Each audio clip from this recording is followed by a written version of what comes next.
What's up, everybody? Welcome to Speak for Yourself, a safe space for millennial sports fans like myself. Here, we give our most fierce responses to Jason Marcellus' takes. I'm your favorite social media manager, Darnell Smith. You got your favorite co-host, HBCU legend, Miss Shayna Calandro. I like that intro. That was exciting. Okay, you got energy today. It's Friday. It's Friday. It's Friday. Yeah. You know I can't forget about the two-time Billy All-American, Nina Davis. What's going on? What's up? It's Friday night. I think the party's jumping. There we go. Oh, and I know what you were saying. I had it. All right, don't listen to that part. Skip Right, past that we'll part. skip Start past right that. here. Anyway, man, y'all already know what we're going to talk about today. The huge Browns-Steelers brawl. Everybody's talking about it. You know, our guy Whitlock opened up the entire show with his famous Whitlock, kind of giving this overview on the entire brawl. Check this out. Myles Garrett, Mason Rudolph, and yet another AFC North embarrassment for the National Football League. Roger Goodell and the NFL nailed their reaction to the Myles melee, the ugly brawl that disgraced the Steelers-Browns game Thursday night. Punishment for the brawl had to be swift, harsh, and comprehensive. Those of us who love the game, those of us who have been elevated by football, those of us who understand the importance of the game cannot reduce what happened last night simply to Browns defensive end Myles Garrett. Hats off to Goodell and the league for not blowing it. Garrett has been suspended indefinitely, at least through the end of this season in the playoffs, for clubbing Pittsburgh quarterback Mason Rudolph with a helmet. A Pittsburgh center, Marquise Pouncey, deserved his 3-game suspension for punching and kicking Garrett in retaliation. Cleveland defensive tackle Larry Ogunjobi earned a 1-game suspension for pushing Rudolph to the ground. And I absolutely love the league fining both organizations $250,000. The league realizes what I do. This is about the AFC North, not just Myles Garrett. No question, Garrett is the ultimate bad actor. His behavior was by far the most egregious and worthy of harsh rebuke. Garrett has filled the shoes of former AFC North and Bengals linebacker Vontaze Burfict as the dirtiest player in football. At one time, Burfict was the new James Harrison, the former Pittsburgh linebacker who the league regularly fined for illegal hits. The AFC North is the division that keeps embarrassing the NFL. Woo-wee! That's a lot to unpack right there. Lots to unpack. I'm tossing this to you, Shay.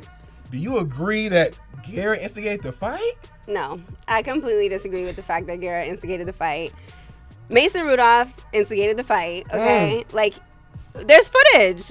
And there's play. You can see it with your own eyes. Right. But my thing is, my mom always used to tell me, don't start any fights, but if somebody started with you, you got to finish. And that's what happened. Facts. He started a fight that he couldn't finish. And that's just what it is. And I think the penalties, though, I think Whitlock had a point with agreeing with the NFL. They did it in a timely manner. Right. Everything seems pretty fair, except for the fact that Mason Rudolph didn't get anything. Not even one game. Now I believe there's still it's a possibility he might get something. Well, but as of now, to. though, yeah, we ain't heard nothing. So It should have came out with everybody else's punishment. Okay, All right. He started it. Facts only. Facts only. Talk to me, Nate. Look, you know where I'm from.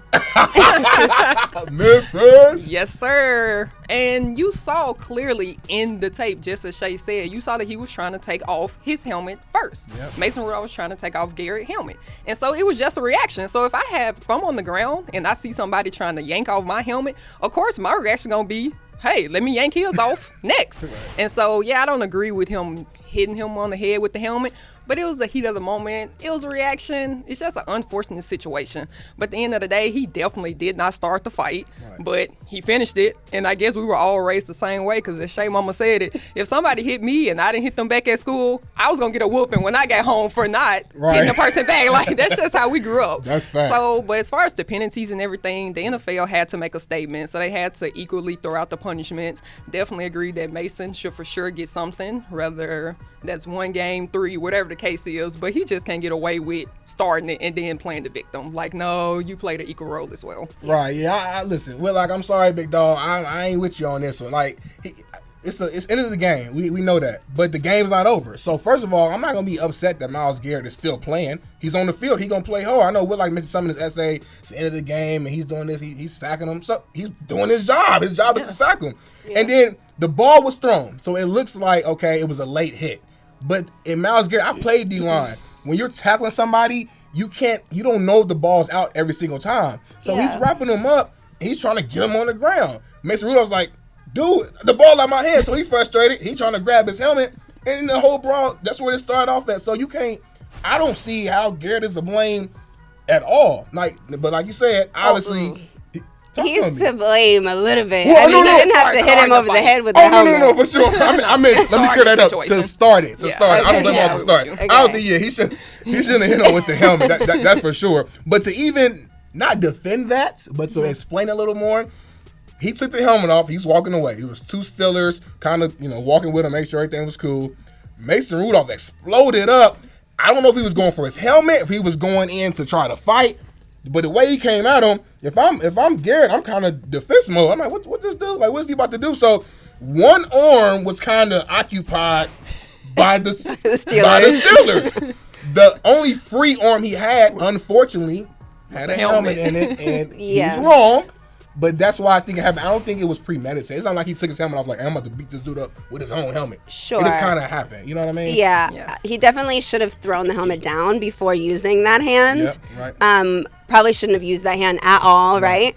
But just as far as what Whitlock said, as far as starting it, I just cannot agree. Like, I can't agree. So we can all agree that he didn't start the fight, but he finished it. And he's definitely wrong. But he is wrong. I think Whitlock's whole point is this ain't the first incident, for Garrett this season. He's had a couple other, penalties earlier in the year, like a roughing the passer. I think Trevor Siemian for the Jets, he pretty much ended his entire season but with a late hit. He punched a player. I can't remember who I think they were playing the Titans. He punched a player on the field. So then the first incident. Sure. So I think in Whitlock's head, he's like, listen, this guy is a repeat offender. And the NFL probably is looking at it that way as well. Looking at it that same way. Yeah. He knew what he was doing, and that's kind of his point there. So. Right. And also, as Whitlock stated, both teams got fined $250K. Yes. And then gave some background about just the AFC North in general. I agree with him on that. Yeah. You know what I'm saying? Like, like you said, a repeat offender. Yeah. Both teams, I mean, they've got some things going on. Yeah, they got some things going on. Like the AFC North, we know with Burfict when he was on the Bengals, big hits, knocking out Antonio Brown. I mean, the Steelers, Bengals, they had a big brawl a couple years ago. Right. So this ain't the first time in the conference. So you have to kind of get it under control, because if it gets any worse than what we saw last night, it's gonna end up looking like the Pacers and Pistons brawl back in the day. Y'all know I'm from Naptown, so that was, they can't have that, y'all. Being Wallace, they was and I think that's why the NFL had to jump on it today, not wait till Monday. They got straight to it, and they had to suspend him indefinitely with some more punishment possibly coming, because it cannot happen again. Regardless of if he was in the right, if he started it, or what happened, can't happen again. So a lot of credit to the NFL for that. Oh, for sure. Huge shout out to the NFL. And this is my last thoughts here. Garrett is definitely wrong, but I want to say this. None of us are perfect.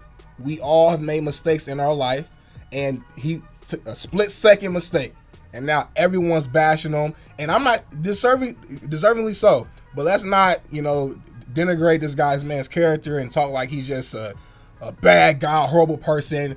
This was a horrible mistake. Hopefully he learns from it and he moves forward from it. So I want to just make that message very clear there. So we can only hope. We hope so. That's it. For sure. Listen, y'all, that's all we got today. Be sure to tune in and speak for yourself on FS1 Monday through Friday to support our guys Whitlock and Marcellus, because they're the reason we got next. And be sure to subscribe and follow us on YouTube to catch all new episodes. It's Friday, y'all. It's time to party. Poppies. Peace out. Thanks for watching. Subscribe here to get the latest from the show. And be sure to check out more of the best clips from Speak For Yourself, or go watch a few segments from our other shows on FS1.